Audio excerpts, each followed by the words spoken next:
So, good morning, ladies and gentlemen. Welcome to the Czech National Bank and to our meeting with analysts. As every 3 months, we are going to present you our latest macroeconomic forecast, which was prepared by our monetary department. We will start with the presentation. After the presentation, we will hear a few notes from Deputy Governor Mr. Frait, and then we will open the floor for your questions. But first, let me introduce you our today's speakers.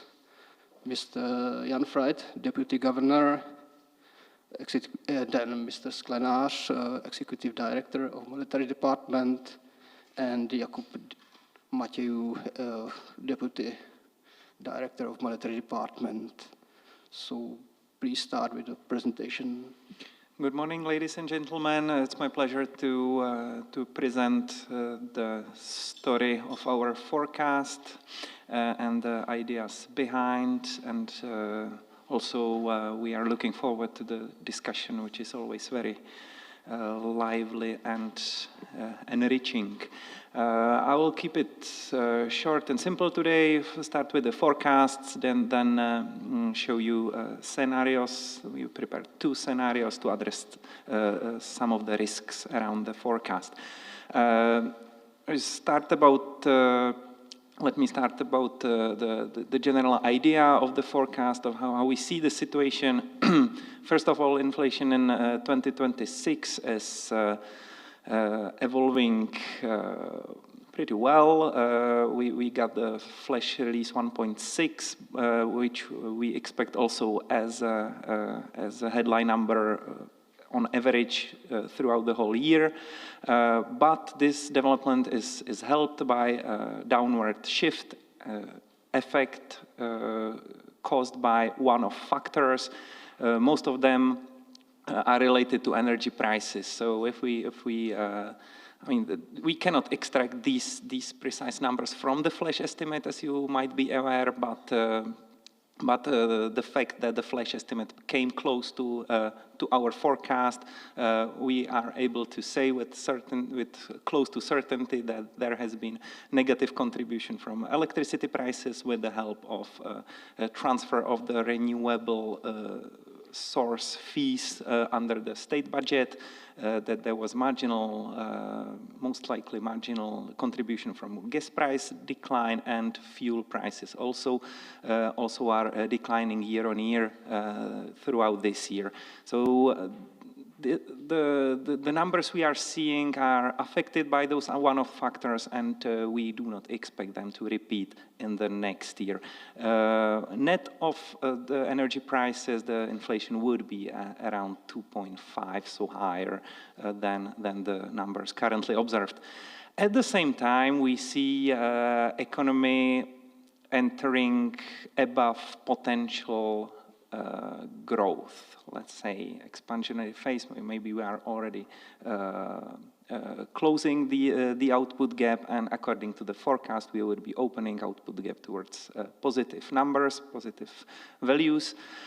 Also, the chart on the left illustrates that the sector which has been struggling in the last 2 to 3 years, industry, shows signs of reviving. They are, according to the business cycle survey of the Czech Statistical Office, the assessment of current situation is tilting towards positive territory for already half year or so. The outlook is improving. Industrial orders, according to the monthly industrial data, is also somewhat improving. So even the sector which has been dragging or lagging behind economic recovery shows signs of improvement. So to the situation with low inflation, we see this relatively solid economic activity in the recent data and also going forward. This would be the general situation, how we understand it, and in this environment we are constructing this forecast. Key assumptions of the forecast is that we assume or we see the fees for renewable energy sources being transferred or covered by the state budget, but we assume that the central bank does not respond to this effect. So as you will see later on, we put it in the monetary policy relevant inflation, and monetary policy reacts only to secondary effects of this change.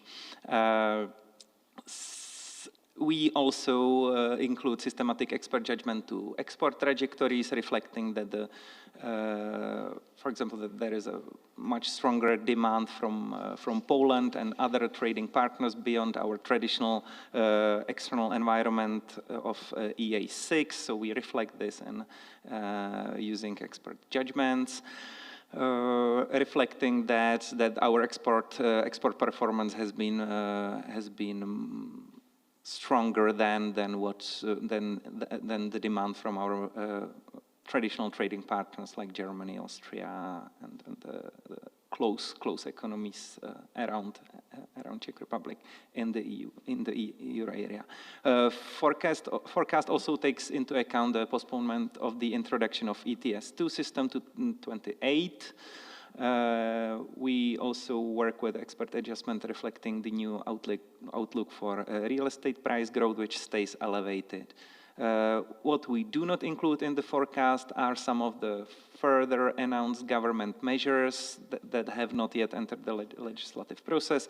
Mainly, or one of the examples is potential abolition of TV and radio fees, so that is not the part of the forecast. And also we finalized the forecast before the flash estimates for fourth quarter 25 GDP and January 26 CPI. Nevertheless, these came in line with the forecast which we have done earlier. The table or the summary of the forecast. We expect headline inflation 1.6 this year, 2.1 the next, which is a downward revision compared to our previous forecast. The flash estimate entirely in line with our expectations, so no change from that side. GDP, we expect 2.9 this year, which assumes or expects continuation of solid growth numbers seen in the second half of last year, with similar growth rates also in 27.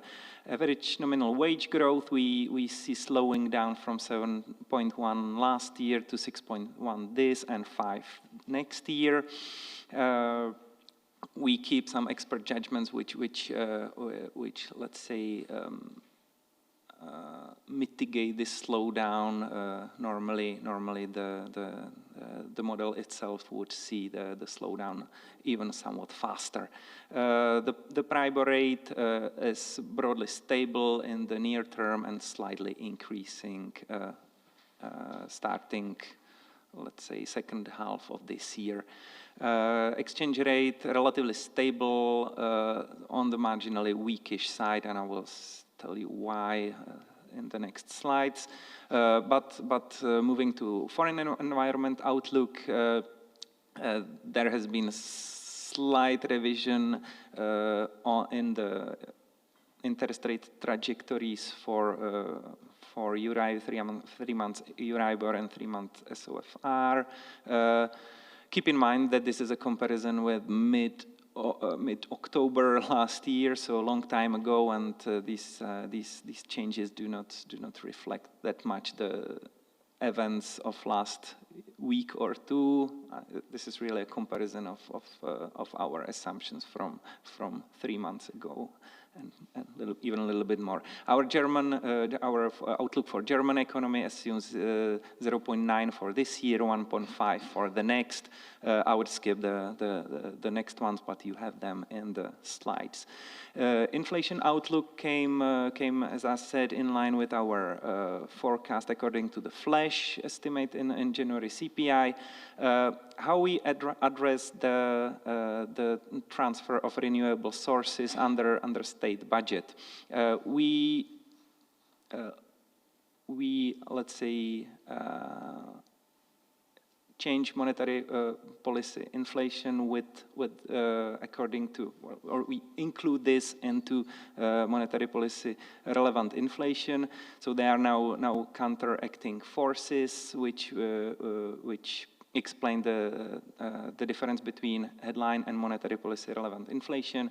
First of all, the excise duty on tax and tobacco, excise duties on tobacco, alcohol, pushing headline marginally above monetary or monetary relevant below headline by 1 decimal point. But in the other direction goes this the transfer of renewable energy source fees under state budget, which has impact around close to 3 decimal points according to our estimations, and this goes in the opposite direction, pushing monetary policy relevant inflation above the headline.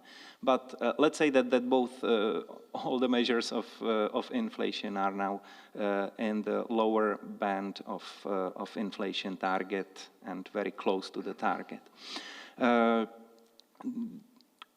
What is important to say is that core inflation stays elevated.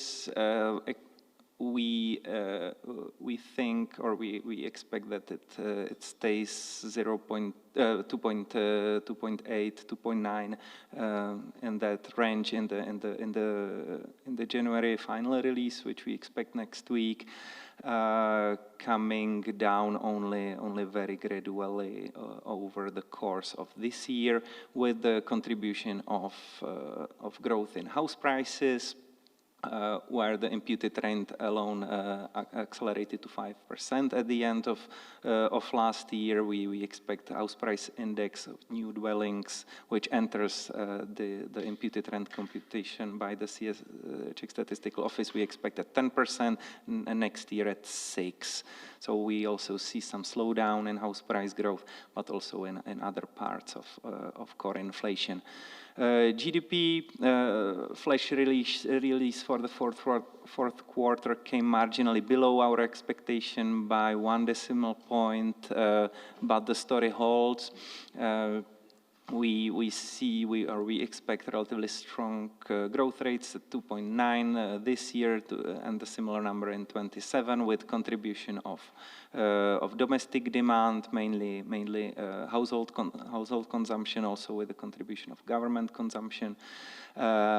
And we expect the fixed investment especially to accelerate, especially speaking about private fixed investment, which I will show here that our expectation, or according to the latest data, the main contributor to dynamics in gross capital formation was public investment.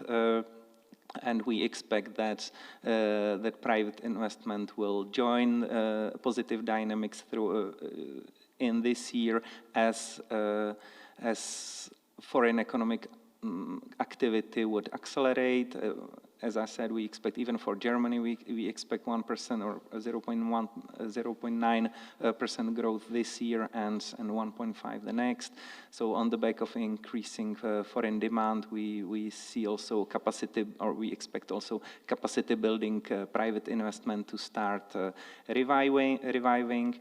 But what is also important is the fiscal impulse in GDP growth, which we expect at 0.3 this year and marginally restrictive the next. There, according to some of the measures, let me point out that the transfer of the renewables under state budget itself we see as an expansionary measure in terms of GDP growth. We also expect contribution from the end of NGEU or RRF cycle this year, with marginally negative contribution next year as these things will fall out, and the new programming period will start to kick in with a little bit lower volumes. So this is the green part of the fiscal impulse.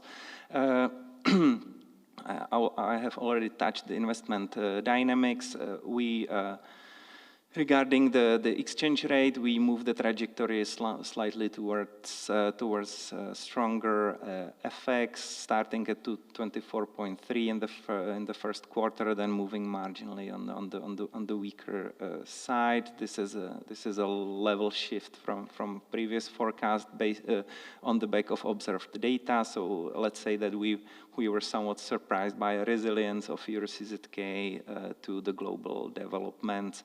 The slight weakening you see on the forecast can be explained by marginal loss of competitiveness, as domestic cost factors are somewhat stronger. Mainly wage growth is stronger than the core price pressures abroad and the core cost factors abroad. But let me move to the one you might be the most interested in. So there is a very slight revision of 3 months PRIBOR outlook, moving slightly upwards on over the forecast horizon. This change reflects foreign factors. So first of all, the ECB or the Euribor trajectory has been revised marginally by a few basis points upwards compared to our previous forecast. Then the fiscal policy is somewhat more expansionary, both in the fiscal impulse and government consumption. And on the other side, we have the stronger exchange rate and some other factors, marginally lower inflation even beyond the renewables. Then let me touch briefly on the scenarios and risks. So we have tried to address some of the risks perceived by the department and also shared by the board of higher wage growth and subsequent pressures in service prices. If we see a risk that the slowdown in wage dynamics wouldn't be as in the forecast, and we will see one more year of elevated wage growth around 7%. So this would translate to stronger GDP due to stronger domestic demand and household consumption, higher inflationary pressures, which would be counteracted by stricter monetary policy reaction. You see the results yourselves. On the other side, or on the other hand, we see the resilience of EUR-CZK to global risk events. So what we did is that we assumed that Corona exchange rate wouldn't weaken, would stay around 24.3, and what that would mean for the forecast. This is done by a series of FX shocks in the UIP equation, which does not have major implications for the growth, but it has implications for inflation pressures, which are weaker, helping us with stabilizing inflation next year below the target, even with a lower trajectory of rates, not only compared to the baseline, but also compared to current values. I will stop here. This is the table summarizing the forecast, and give word back to Jarek and possibly Mr. Frait. So now a few remarks from Mr. Frait. Good morning. It's great to see all of you here after all those long 6 quarters. I'm for the 4th time here in my 2nd term at the analyst meeting. I had a privilege during the previous 3 that it was a summer. Forecast in lovely August conditions. Well, it's winter 26 and a bit cold, rainy, snowy period. So I will try to heat it up a bit. Actually, we had a really different topics Here at previous sessions in August 2022, we discussed quite a lot monetary policy or forecast horizons. In 23, we talked about how strongly are inflationary expectations anchored and how difficult is the last mile. You can recall from your memories. And 24 August, we were talking about level of natural neutral or terminate rate, or how we call it. And as you could see from the presentation, the key topic of last monetary policy meeting and likely today's discussion is appropriate level of interest rates in inflation, in the situation that inflation is close to the target, monetary policy relevant inflation, and the economy is in an obvious recovery stage. I will repeat here one remark I had yesterday during the open part of the session with this part with experts. And I pointed to one particular situation when the monetary policy meeting was facing similar cyclical conditions as we are facing right now. So let us get back to spring 2018. The previous year inflation was 2.5%, the same as last year. Actual monetary policy inflation at the time of the meeting was roughly 2%. The GDP growth forecast for a given year was 3%, ILO unemployment rate 2.2%, growth of wages, nominal wages 8%, fiscal impulse 0.4%, copy-paste roughly the same.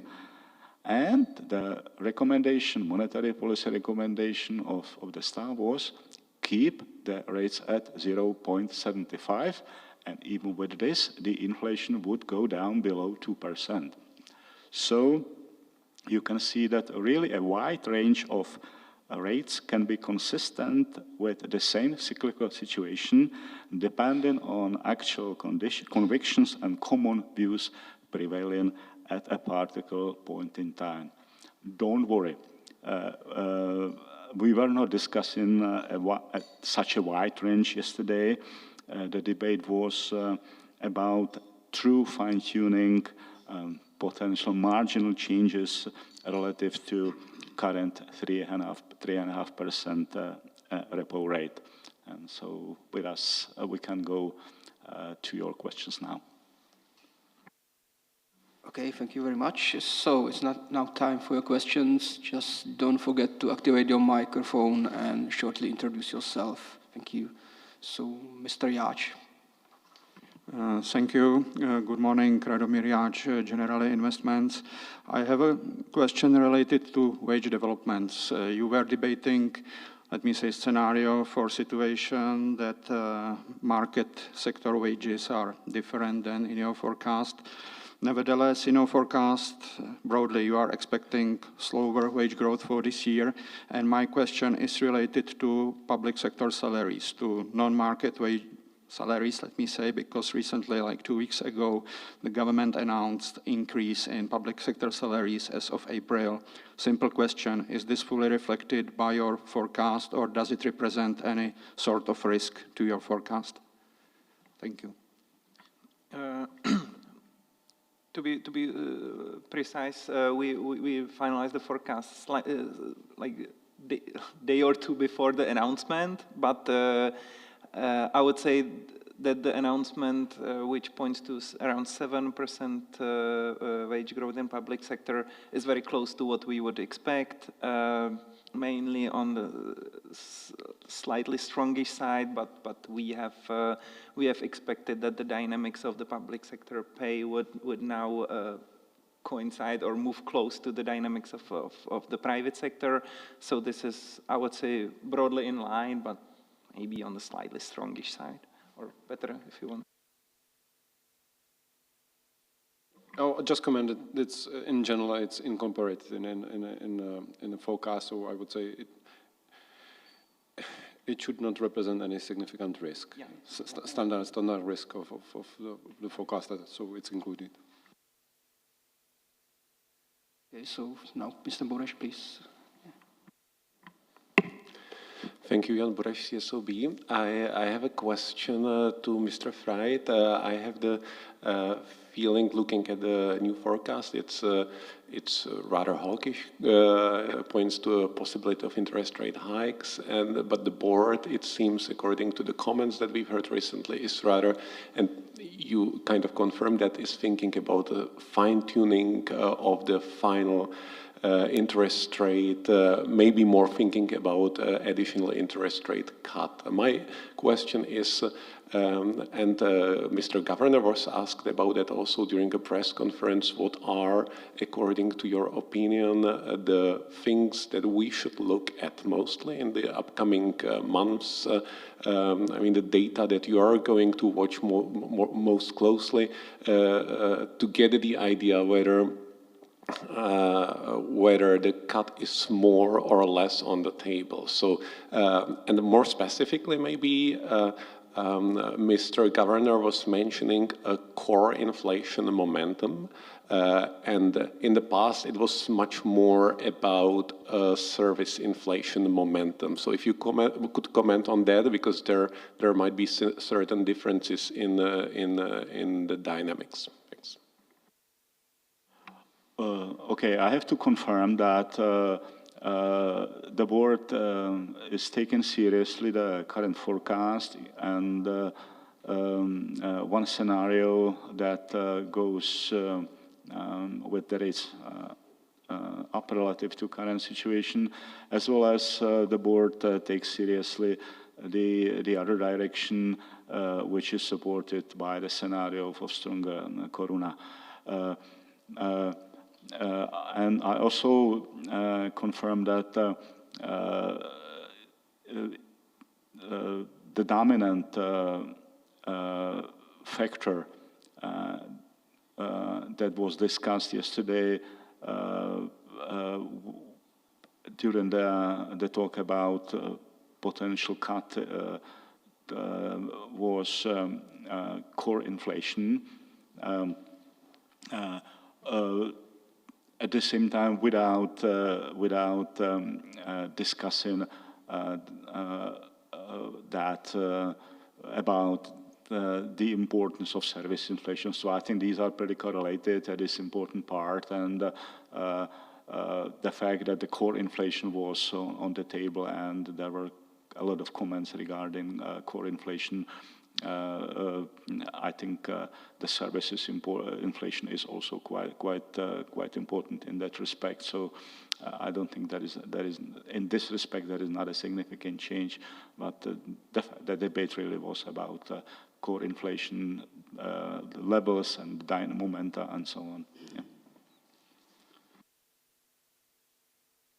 Mr. Mottl, please. Martin Mottl, City. Please, I would like to ask if you can put some color on your thinking about the current monetary policy and probably the upcoming steps in the context of that the new forecast is quite relatively hawkish, and in comparison to the current communication of the bank board, from which we can infer some mild dovish tone, and even usually the bank board try to smooth the curve very often. So how would you assess the current situation that we still cannot assess that the current strong fundamental inflationary pressures are under the control? So if from this point of view the current discussion about the possible cuts is premature.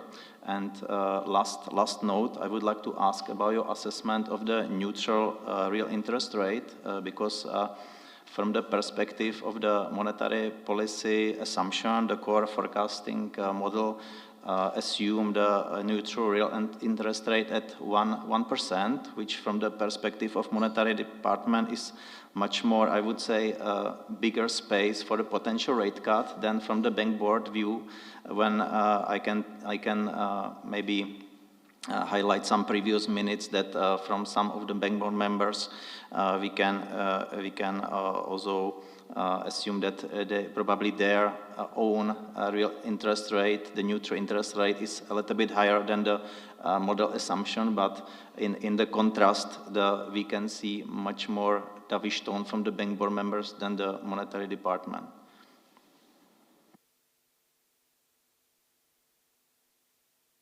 So I will take the floor. Okay, so I will start with the second question. We have not discussed the assumption on neutral rate. So the previous comments, actually, the one I had 6 quarters ago, is still that we keep 1% in the model because it is a nice number. And second, it is really true that some board members think it could be a bit higher, but we didn't have debate about this. As to the debate on potential cuts relative to current rate, it is the reflection of the factors that do not stand directly in the forecast. It is a primarily reflection of the discussion in central banking community. So if you look at the last meetings of the Fed, of the ECB yesterday, the discussion is really about pretty low inflation in Europe, in Euro area, about potential cuts in the Fed, and also Bank of England clearly signaled that the next move would likely be the cut. So, and of course it is reflected in the discussions of other central bank, including the Czech National Bank, that if the important central banks in inflation targeting community go down, there could really be a mechanism that would force the other central banks to follow. So that's what we are talking about. And the fact is that the current forecast is based on a relatively stable rate for in the next 2 years, while of course, given the expectations of cuts in other jurisdictions and relatively high interest rates in our forecast, it could be that the result could be currency appreciation. So I think it is the explanation that was communicated in my interview with Reuters, and was also reflected in the board some discussion yesterday. I can shortly add a clarification that we still work with 1% as R-star in our core modeling framework, which implies neutral nominal rates 3%, but the cyclical position and the pressures from the economy as we understand it require somewhat strict monetary conditions to lean against. Okay, thank you. So finally, Mr. Haverland. Thank you very much. Good morning, everyone. David Haverland from ING. I've got 3 questions. The first one is about the quite erratic movements in food prices over the past half year or recent months. It's like a chainsaw going up and down, and it looks like correction of a correction of a correction. So whether the CNB maybe thinks about contacting the statistical office, having some working group on that, because it's neither beneficial kind of for you guys nor for anyone out there. And it looks like that maybe some things like very big discounts are taking too much on board. So whether there is a plan to do something about it and to discuss with the Czech Statistical Office, or what do you think about this part of the consumer basket? My second question is about basically the fiscal impulse and the exchange rate. Since you have changed the assumptions in the model, such as the potential growth and this type of things, you constantly forecast weaker corona than it ends up. And it looks like a systemic bias. I asked already that time about it. And now forecast after or forecast, it looks like it comes through. And then when we see the breakdown for the 3M Pribor in 2027, all that upward move is based on fiscal policy and bit of expert judgment. And I don't see, of course, any impact of the exchange rate. And you make the very nice simulation or scenario analysis. And my question is, when would you switch from the baseline to the alternative if we see once again stronger corona than in the CNB forecast? And the last question is about the core. We will see some upward pressures from relaxed budgetary constraints of the households. On the other hand, we have got lower energy prices for households and both for firms. So how do you see these two forces, counteracting forces, to interact throughout the year?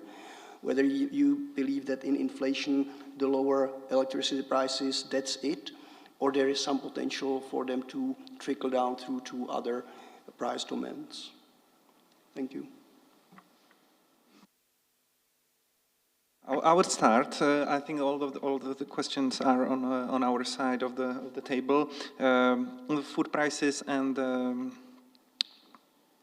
let's say movements up and down since the introduction of the scanner data by the statistical office as a methodological change on for measuring food prices.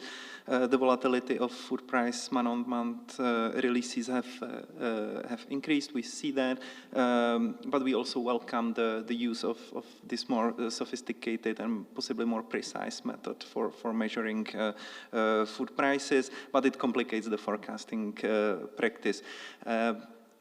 We have tried to look at if we can identify a negative AR1 coefficient, meaning that if we have a surprise one month, we have a surprise in opposite direction next month, but this is relatively weak. And as an example, let me recall last 3 months when the month-on-month have been negative in all three. So we would expect in December to have a positive food surprise, but we didn't have it. So we can easily jump on some so let's be cautious about that. There is increased volatility, but I wouldn't draw conclusions on some that we would always see a correction of a previous surprise, that we are not taking that far. Yeah.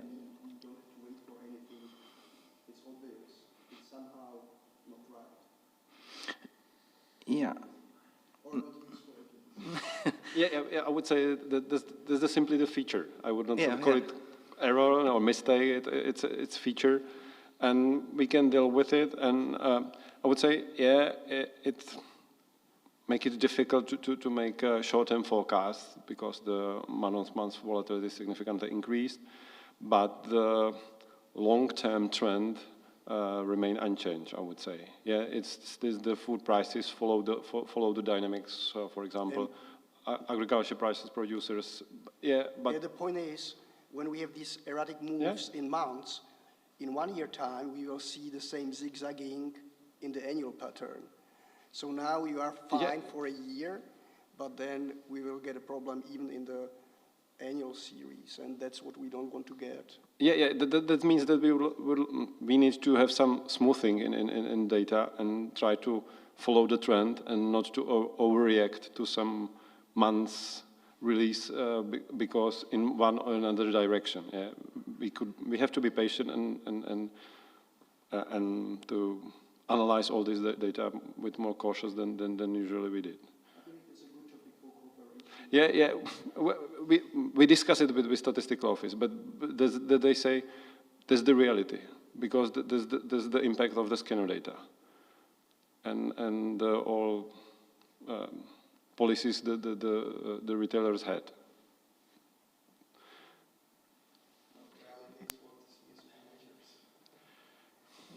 Yeah, there might be bigger effect, for example, of sales in a specific month. So if we are able to forecast better the prevalence of sale actions and the purchases done under these cheaper during sales, then if you are able to forecast that, you would possibly be able to do the better forecast. But we are also it's a challenge. On the next question, how we would address stronger exchange rates compared to our forecasts.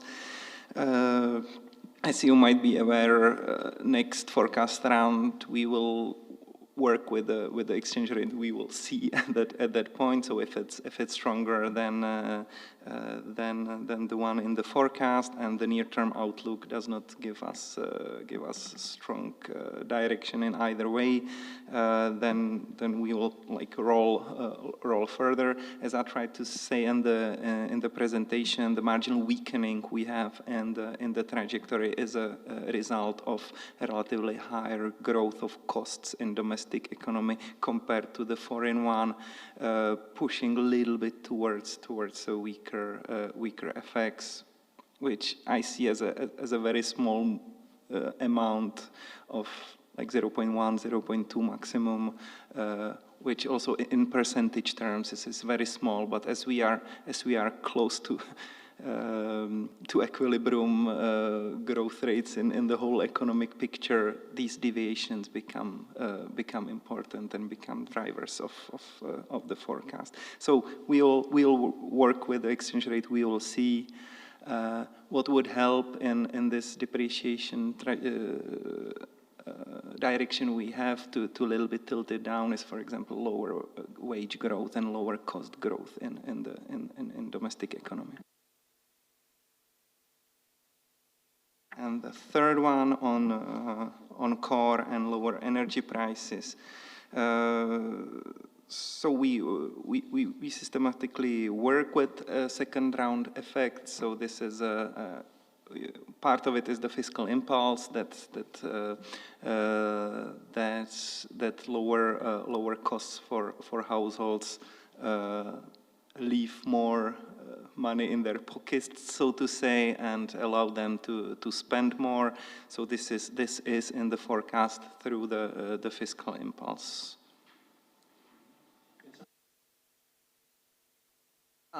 The second round cost. Marginally yes, but let's say it's not a big part of the forecast. Yeah. I would say doubting Thomas, analytic doubting Thomas in me would say, unless I will see, I will not believe. Because it's about the cyclical position of the economy, and I would say it's a standard skeptical point of view to expect that the firm will try to maintain large margin as it is possible.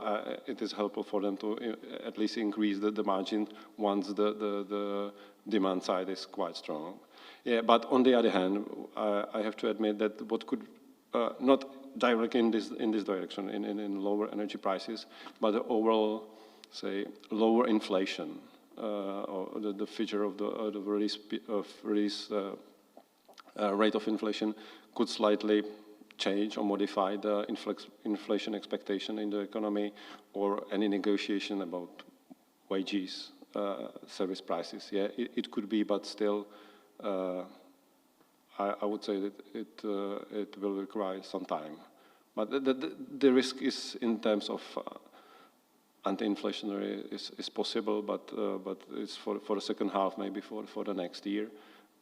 Not only about the energy prices, but the overall level of the inflation. Okay, so Mr. Schindel? Jaromír Šindel, Czech Banking Association. I would like to ask one technical questions. This is about the foreign demand assumption, because over the past few quarters you have highlighted, many times specific larger exports outside the euro area. So if you are thinking about simply replacing this EA6 by simply different basket of major export markets. The second question is about, you assume in your forecast not only stronger GDP growth, but this should be supported by stronger productivity growth. Yes. So what is the major driver of this productivity gains in forthcoming quarters? Whether this is just a return to the steady state assumptions, or you see something which should boost the productivity gains in the Czech economy and reduce the impact on the labor cost? And associated with that, you also assume this stronger fixed investment activity. So this is just some assumption, or you see some signs that are leading to the stronger fixed investment activity in the future.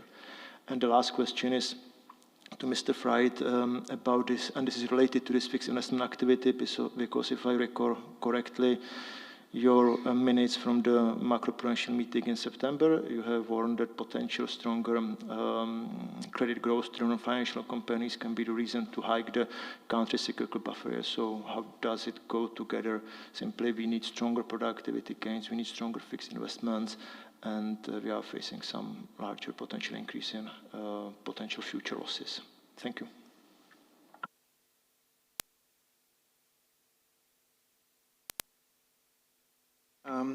The first one on foreign demand and getting rid of the EA6 and replacing it. This is what we in effect do by this systematic expert judgment. So we look at 22 main trading partners, but let's say we didn't.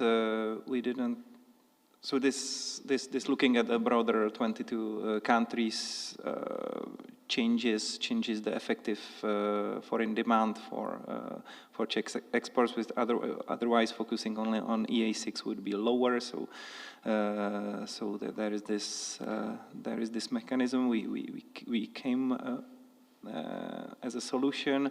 Why we still stick with the euro area as in the modeling framework is to keep consistent the rates and the foreign exchange rate, euro-dollar, Euribor rates relevant for the foreign economic let's say aggregate of the foreign demand and of foreign prices.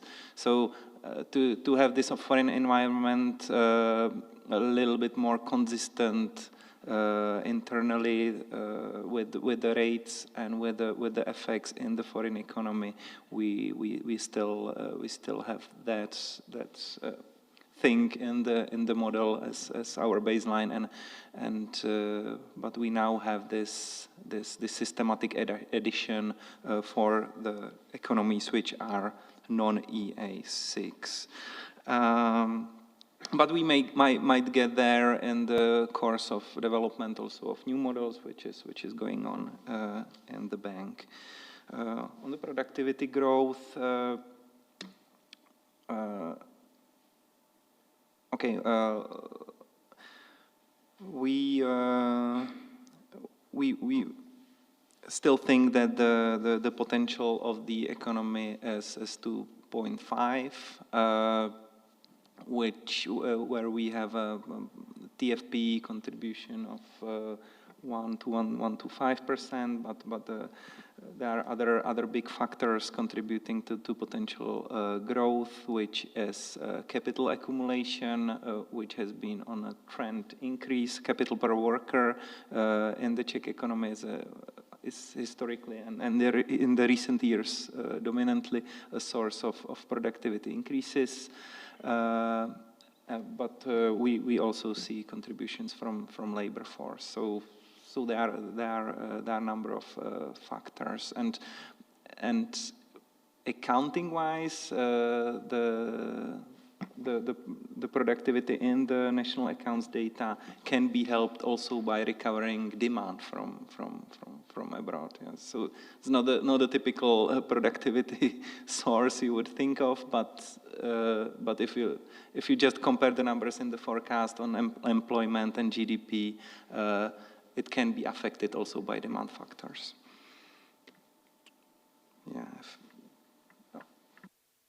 And I will have a very simple answer to the final question. To be honest, this time around, we have not discussed the implications of the current developments for systemic risk assessment and macroprudential policy. Basically, I don't think that there are views that would point to increase of systemic risk or a significant decrease. So I think the discussion was, if any, was quite neutral to the systemic risk and macro-pro, and I think generally agrees that the credit is growing quite fast, and it is reasonably reflected in the cyclical assessment of monetary department in the forecast. Okay, Mr. Enda. Jaromír Gec, Komerční banka. So I have another question on your fiscal assumptions. We already talked about public sector salaries, but I would like to ask if you already have an opportunity to compare your fiscal assumptions to published draft budget for 2026, and if there are any significant departures from your assumptions. And my second question is on the balance of risks. Especially I'm interested in what was behind the adjustment from pro-inflationary to balanced at your December meeting. From the communication, I understood that the source lies in the foreign environment, but I have to admit it's a bit puzzling for me, because now I can see that foreign environment acts in the direction of higher rates. So maybe if you could comment more on that. Thank you.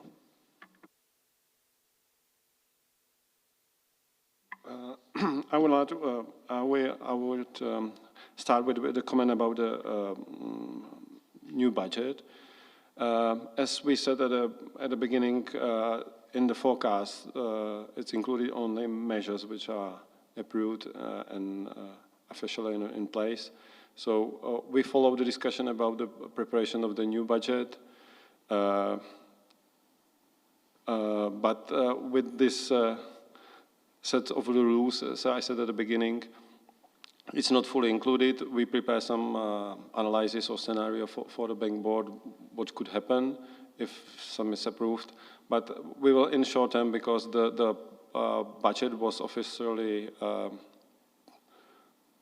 announced at the cut of the date. But it seems that so far probably would not represent significant risk for the forecast as it is published, but still. Yeah, we see the changes being announced in the 26th of January as more cosmetic compared to the previous budget. So this not all those measures envisioned by the government are penciled in the budget for this year, and therefore we didn't feel this as a risk factor in either direction. So for example, the fiscal impulse or the forecast of the fiscal impulse already included the previous announced measures. But it's still relevant, I would say, after the 26th of January. As to the last question, you will have to wait for the minutes from this meeting to get, let's say, stronger insight. But looking at the December meeting minutes and some communication, it is clear that we look more at the general global financial conditions. So besides, it's not looking at external for global economic activity. It's more looking at few components of global financial conditions. There has been a pretty strong credit boom, both private and public, in particular in vast economies, and so all these components are somehow interconnected. So it is a sovereign risk issue. It is the valuations of some segments of financial markets or asset markets, as well as risk-taking in private credit and so on, alternative assets. So it's not in the model forecast. All these things actually could contribute to some increase in risk assessment, and of course create pressures on a central bank to compensate. So what was happening quite repeatedly in the past. So this is part of the story. But as I say, you will have to wait for next meeting, next minutes from this meeting, or for the next explanations by the board members. Okay, so Mr. Haviland. Yes, thank you. One more question. With the given expansion forecast, do you see the current level of the interest rates as still restrictive? Or how do you assess the restrictiveness when looking forward? Thank you.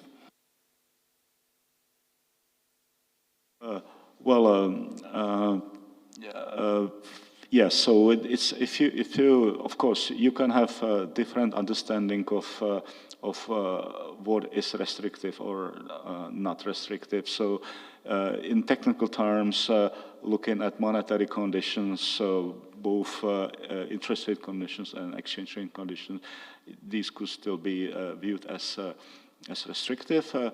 If you think in a broader terms as about whether current level of interest rates is restricting, for example, credit growth or risk taken, it's likely not that much actually. So I think this is the debate we have. For last question, Mr. Stupovsky. Thank you very much. Good morning, Michal Stupovsky, strategist from Konsek Investment Management. You mentioned at the very beginning of your presentation that you have seen some revival of the Czech industrial sector. And in this regard, I was wondering if you regard this revival as sustainable throughout the whole year 2026, given the fact that the German economy seems to have been still struggling in general and its industrial sector in particular. And secondly, Czech manufacturing PMI index dropped below 50 points in January again. Thank you. Thanks a lot for the question. Also very spot on, and the discussions which we are having. So there we see it as a first signs of positive development in the Czech industrial sector, where you have solid new orders from foreign or from abroad. We see, as you mentioned, we see the PMIs going up and down by decimal points around 50, around the neutral territory. But at the same time, we also see cautiously optimistic data from Germany, from industrial orders in Germany have been surprisingly strong. I don't remember the numbers. 7 was that? So surprisingly strong. Also, the latest 3 monthly data from industrial production in Germany is positive after seasonal adjustment.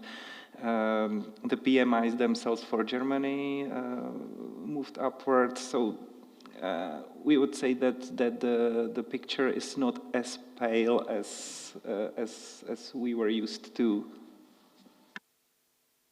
I would only add that there are still two plays, I would say, or the stories. One is structural and one is cyclical. Definitely for some part of the manufacturing or industry, they are still struggling because of some structural change. But at the same time, we cannot overlook that there is cyclical rebound, because since the summer, there is repeatedly strong releases of manufacturing production in Germany and in Czech Republic, a huge increase in new orders, especially in November and December. So it appears that there is some cyclical rebound in the manufacturing, but still for some part of the manufacturing, I don't know, chemical industry, they are struggling with structural change, which is negative. Okay, so it's time to finish our session. Thank you for coming, thank you for your questions, and see you again in 3 months' time. Goodbye.